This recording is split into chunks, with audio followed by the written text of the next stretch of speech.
Guys, কেমন আছেন আপনারা সবাই? আজকে আমি আসছি আরেকটি নতুন ব্লগ নিয়ে। আজকে দেখাবো আপনাদের গ্রামের পরিবেশে কি কি করে গ্রামের মানুষজন। তাদেরকে ধান শুকানো আছে। আসো, থাকেন আমাদের সাথে, থাকুন। দেখুন এই কি ধান দিদি, দিদি দেখুন এই ধানগুলো তো অনেক চিকন, এই খেতে হয়েছে। হ্যাঁ, অনেক চিকন চাল মনে হয়। ইরি না তো, না এগুলা ইরি ধান না তো, আমন আমন ধান।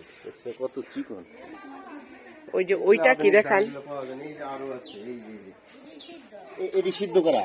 হ্যাঁ, এর সিদ্ধ করার পর শুকাইবো, শুকাইলে পরে তারপরে এন থেকে চাইল লইব।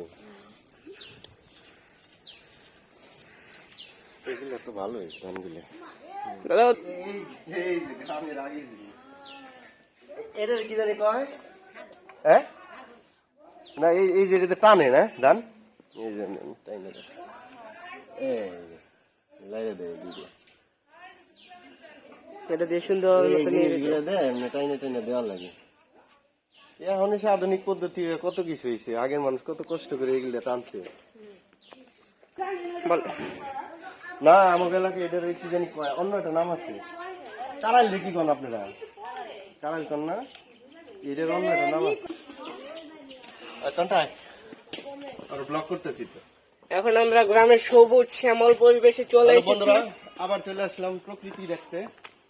গাছপালা, এই যে গাছ, পেঁপে গাছ। পেঁপে গাছ তো সবাই চিনেই, তাই না? এই যে কচু গাছ, এই যে কালো কচু, এই দেখো এক্সেপশনাল কালো কচু। এই কচু খুব রেয়ার, সবার জায়গায় হয় না এই কচুগুলা। দেখেন আপনারা, আপনারা দেখুন কচু গাছগুলা কত সুন্দর। আসো আমরা সামনে যাই। বেগুন গাছ, বেগুন গাছ আছে,